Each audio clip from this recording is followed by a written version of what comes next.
Welcome to AI Ethics Today.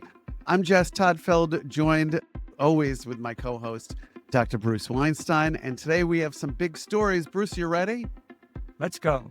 All right. Well, one of them is going to be about Anthropic's new constitution that addresses many of the ethical issues. We're going to get really into it and see if this is a good thing. Is it really helping? Is it a Band-Aid?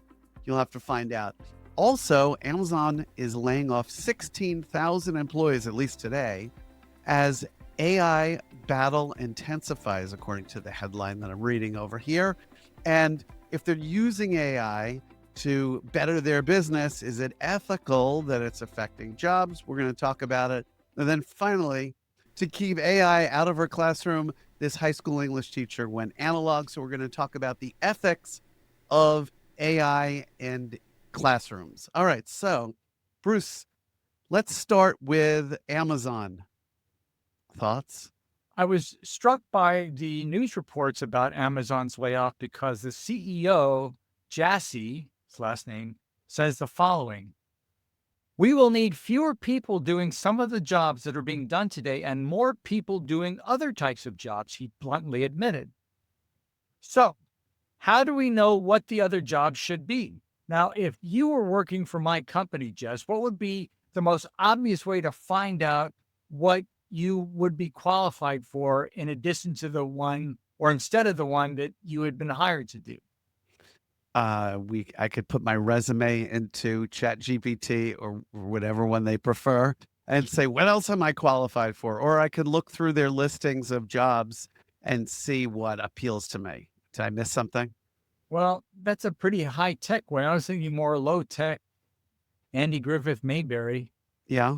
They just ask you, what else are you passionate to do? What else are you skilled to do? Got Now, it. possibility you would lie or stretch the truth a little, but let's say that you're an employee of good standing. You've been here a long time, and I might not know some of the things that you can do and are passionate to do. Maybe some of the things that you love to do are not things I even know about. Why Excellent not point. just ask the employees, what else would you like to do and what else could you do? That's good, but this is affecting many, many people. I'm going to interject and I'm going to say, like many other disruptive technologies, like the automobile, it affected the horse and buggy industry. So is it ethically wrong that they're laying people off? I'm going to say no. Does it mean that I like it? No, because those are people who need jobs and need to figure it out. But I want to know where you take that. When I saw the story pop up, I was thinking, okay, I'm curious what your thoughts are. Did you see the movie Citizen Kane? Sure. What's fascinating about this movie is that different people who knew Charles Foster Kane, who started out to be a young, promising man and became a bloated parody of himself and alienated everybody who loved him, everybody who cared about him, he wound up with nothing. And so it's not giving anything away because it happens at the beginning of the movie. After Charles Foster Kane dies, a reporter asks everybody who knew him, tell me about this man. And one of his closest friends says, here's the thing you need to know. There's no trick to making a lot of money if all you want is to make a lot of money. So if we were to look at what Amazon is doing in the most narrow sense of capitalism, there's nothing wrong with laying off as many people as you can if it can maximize profits. But the thing is, yes, the business is about maximizing profits, making a revenue, honoring what its obligations to its stakeholders, to its shareholders, but it's about other things too. And in fact, Amazon says in this story that the director or the vice president of communications talks about doing right by its customers, of finding out what the customers want. And this is the thing. Do you think they're being genuine? They say we really care about honoring the customer, serving the customer. That's our most important concern. I mean, if all of their focus goes into making sure that I get my stuff sent to me, that these glasses get here by tomorrow morning at 4 a.m., which is what it sometimes says, then I guess customers are happy because they're not. Do you remember what Domino's Pizza used to promise? 30 customers? minutes or less. And what was And customer said, I want my pizza as fast as Or possible. it's free. That's what I want. And what was the problem with that policy? The problem is they were blowing red lights. They were speeding, getting into accidents, getting hurt, and then they dropped the or it's free. Yeah. So They may have even so dropped the 30-minute. that the only thing that a business cares about or should care about is doing what the customer wants or maximizing its own profits. It can't be that, because we've seen with Domino's what horrible things can happen if the only goal or the most important goal is to honor what customers want. That can't be it can't be purely consumer driven. Obviously, what consumers want is a part of it, but it can't be the only thing. Okay. I ordered a new printer right before we started this podcast. You know what? I really need it right now. Why can't a drone bring it to me right now? No, I have to wait until tomorrow of all things. Oh my, I have to wait until tomorrow. So what? So if there's a way to balance what a business can do for its customers, what it can do for its stakeholders, its employees, wouldn't that be the best possible scenario? It sounds Barring pretty good all to me. three of those groups. Right. So you're saying the Or ethical thing to does do. one have to be sacrificed at the expense of the other? Very nice. And I know one of your 5 principles is care. So if they mix that in, and of course, many businesses just focus on keeping their shareholders happy and not necessarily everybody, or the word care, or how that Well, extends. care is important, but also the fourth you're talking about, that's the fifth principle of ethical intelligence. The fourth principle, which we are going to return to a lot in this podcast, is the principle of fairness, which calls upon us to give to others their due. And getting rid of employees because AI can do something seemingly better than they can is a problem at several levels. First of all, this is a good time to introduce this commonly used phrase. Now it's already a cliche, the human in the loop. What does that phrase mean to you, Jess? The human in the It loop. doesn't mean much. It just means that in a world of digital stuff, a human is doing their unpredictable or very predictable thing. I would like to respectfully push back on that. Okay. It's extremely important. It's extremely important because if there's no human in the loop, then if I were to just turn in whatever ChatGPT or Perplexity or Manus AI generates, if I turn that in as an essay or I write for Forbes, if I were to turn that in, for one thing, I would be fired, as some people have been. But without human oversight, I'm not honoring my duty to my readers, because I'm not giving them I'm not giving them my best. Right. So by the same token, getting rid of all these employees and not allowing at least some of them to perform their previous jobs in some capacity to be the humans in the loop serves nobody's interest. If you get rid of them, everybody loses to some degree. Wonderful. Well, we need to have humans in the loop. And keeping it moving to our next story, AI in the classroom. This English teacher went analog. A lot of teachers are really working hard. I saw another article today about how students are using AI humanizers, not because they cheated, but because they don't want to be accused of cheating, because that happens too, where they hand something in and somebody says, it set off some of the alarms, and the person says, no, I really wrote it myself. And of course, who even knows? I think it's called Will Writes. Is that right? Will Writes is one of the programs that humanizes the AI so that it can pass AI detectors like copy leaks. Okay, I have not spent any time looking at those, but what is your take as far as teachers and the ethics of AI in this moment for teachers and students? Yeah. I was in medical school for a few months, but in those 3 months, I saw a student cheating. By the way, Bruce during has a PhD, anatomy not an test. MD. Just saying. I'm You not said- an MD. You just And the because reason you I'm said not, for a few months. that's another topic. It is But another day. I mean, and the thing is, this was not even subtle. It was she was craning her head and looking at this student's paper and copying, because in the old days, before horses and buggies, and they had 8-track music players, That's how people had to cheat. you had to be creative. You couldn't there were no electronic gizmos to cheat with. Got it. So now these poor teachers and professors have to come up with all these high-tech ways of making sure their students aren't cheating. And the students are trying to come up with all these high-tech ways of cheating. It's maddening. So the idea of just banishing AI from the classroom and focusing on a direct relationship between teacher and student, I love it.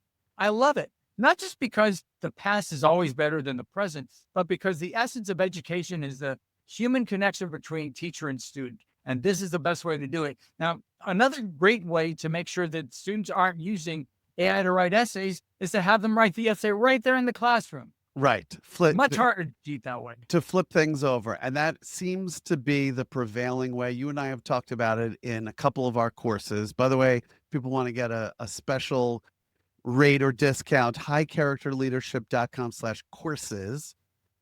But you're absolutely right. And the feeling is there are some teachers who have said, hey, go home.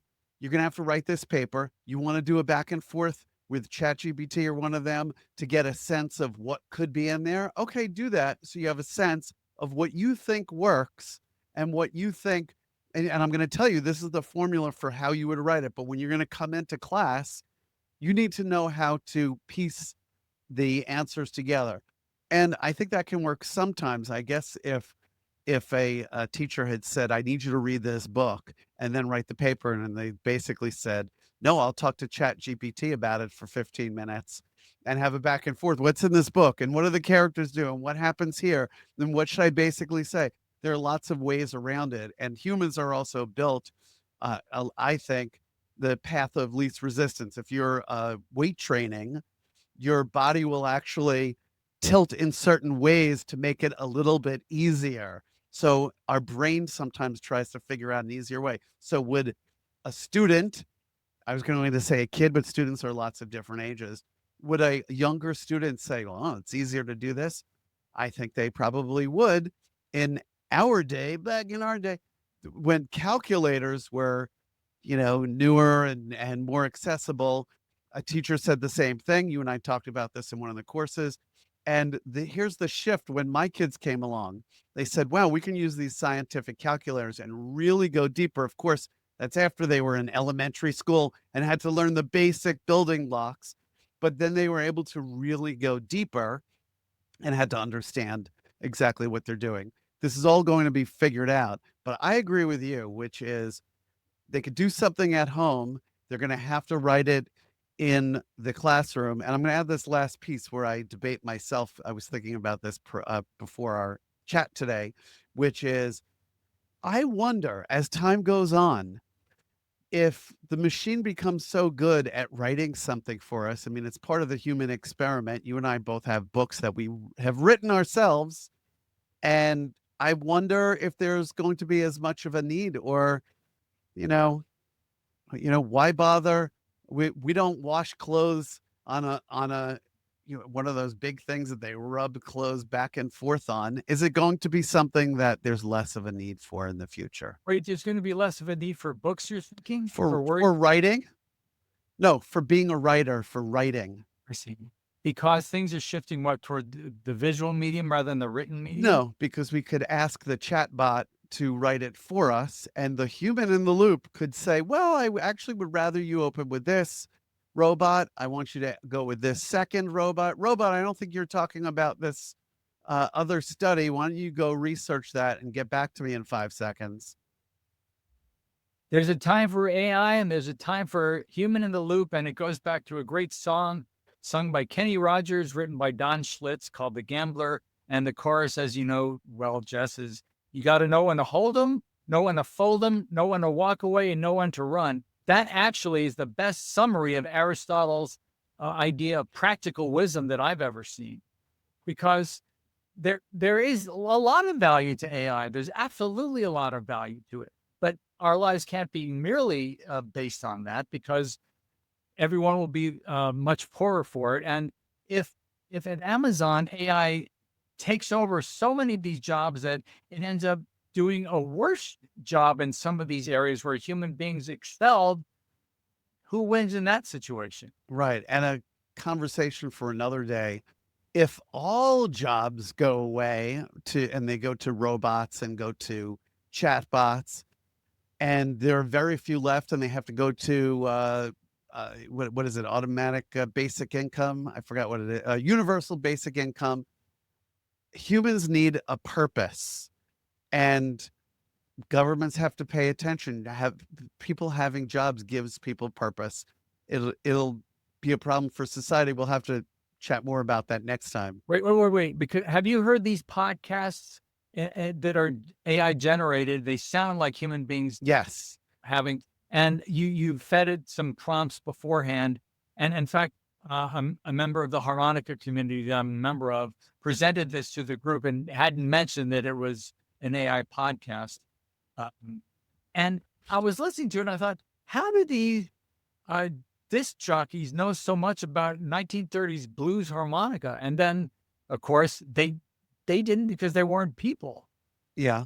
I was a little by that. Duped. And the thing is, do you think that the back and forth that you are having, do you think that AI generated bots could do this? Yes, I think they could do it, and they could do it better. I don't What? think. Wait, I don't think Why I want that. Why are we wasting our time with this? It's an excellent point. I hope people who are watching chime in, because we're human Well, I beings. really like to know, because there are things I could be doing. Well, because as an audience member, I don't trust what the computer and the bot is telling me. Well, wait a minute. Wait. I don't understand. You saying they could do a better job, but you don't trust it. But how can both be true? It could do a They're better not job trustworthy, but they do a better job. because it can talk about 1930s harmonica history. And then if you say, take this 20-minute podcast, and now I want you to give me a 5-minute version with the most important parts in it, it can do that and figure it out instantly. You and I would have to go back and do it and look at our notes and figure things out. And again, it has access. And here's the biggest piece. It has access to all of the world's knowledge and the entirety of the internet, pretty much. So what? Because what Jess Todtfeld brings to the table with all of your years of experience, your knowledge, your skills, your as a phrase I really don't like, but it's used a lot, your lived experience. I mean, what other kind of experience do we have but live? In any Right. case, you bring to the table what you have, and I bring to the table what I have. And there's no way that AI can come close to replicating that now, or I don't think ever. Excellent point. Not going to do it. I know we're going to be talking about this many times. This brings us perfectly to our third story today, which is Anthropic has come out with, and they're known for their Claude model of AI, which I'm going to say I have used the least. You and I have Perplexity. We have a few options that we've subscribed to, and Perplexity you can select Claude, but as one of the models. But Claude, they have come out with a constitution. It's about 82 pages long. And included is a way for the model to be more ethical. So we both went through it. And what do you think some of your thoughts are? Well, first of all, I love the fact that they're calling it a constitution. It's quite ambitious. Now, what percentage of Americans, including the people in positions of power, have read our Constitution, which is what? A page, a couple of pages? Gee, I hope that the people who are elected officials in our country or other countries with their own constitutions have at least read it. But No, everyone, I would say optimistically 10%.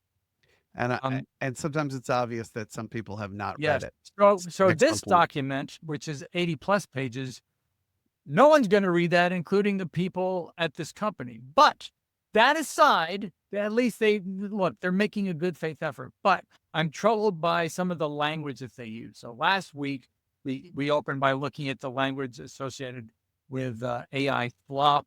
We talked a little about slop and spam. So now let's look at the language that they use to set up this constitution. They say that in order to be safe and beneficial, we want all current Claude models to be broadly safe, broadly ethical, and genuinely helpful. Well, these are not separate categories, are they? Do you see two categories that are actually a subcategory of another?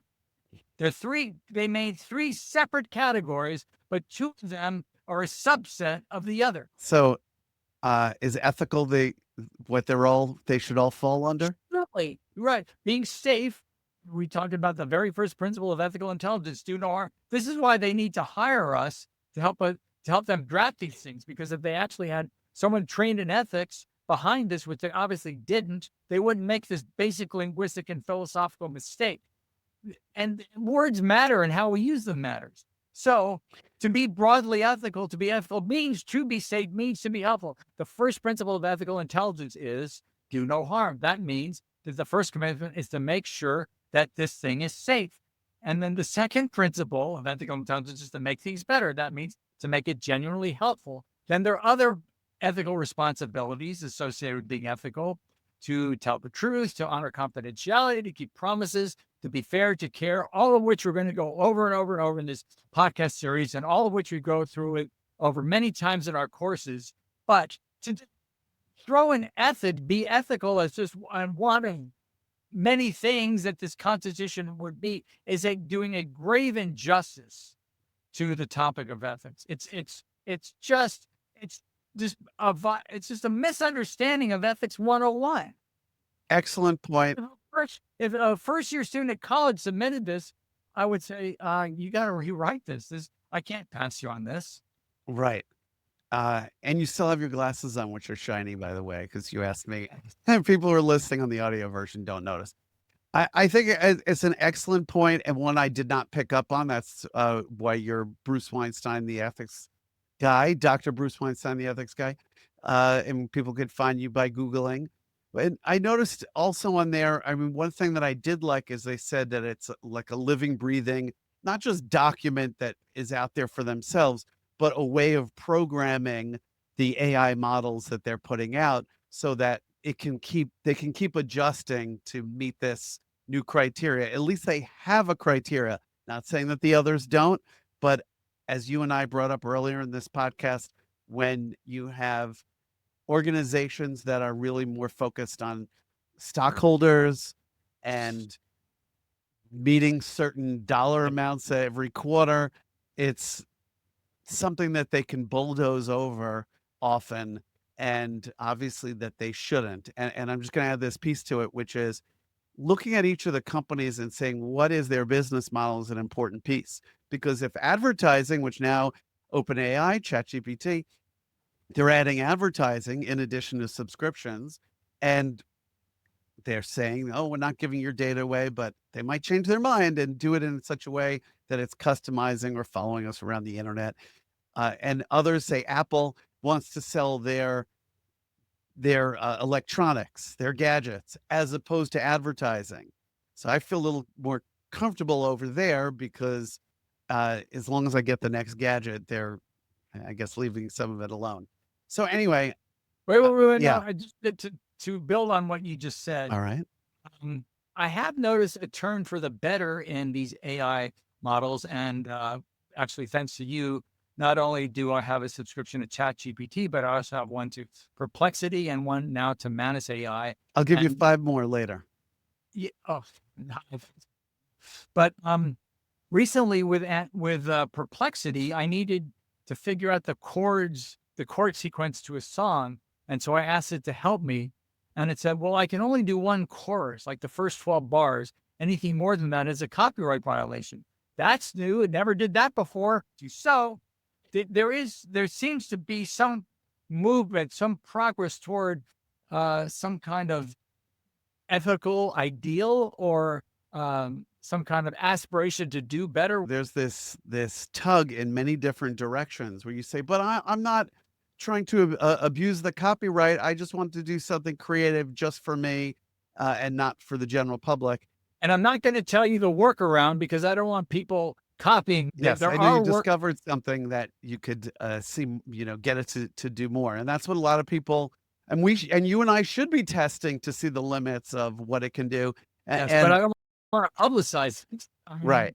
And now something that wait, just a second. Because years ago, Johnny Carson had someone that showed how to make a bottle rocket out of a match. And of course, the guest said to the audience, "Don't do this at all." And of course, the next day, my friend and I had to do it, and it worked, and it was great. But we can't do something and say, now, those of you watching this, don't do this. We're just showing this as an example. I love it. All right. Well, we're going to leave it there. So many interesting stories in the world of AI. It goes so fast. It goes very fast for people who are listening on 1.5 speed or 2x speed. It goes even faster. All right, we look forward to seeing you next time. If you have ideas of what we should talk about, if you disagreed with any of that, you can put something politely is one thing that I guess we'll ask. I mean, you can use your own discretion, but you could put something in the comments below. And of course, we love that you challenge us, and we look forward to sharing more of Oh, this with you yeah, next one, time. one Oh, more thing. yeah.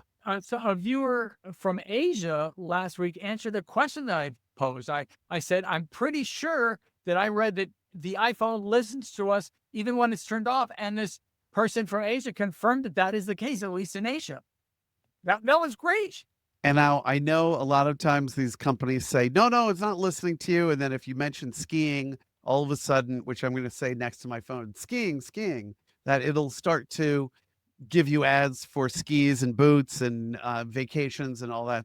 And they say no, and maybe they do it some places, or maybe we didn't realize. Sometimes they say you didn't realize that you happened to go and Google something, or this is another problem and something to go deeper on another day.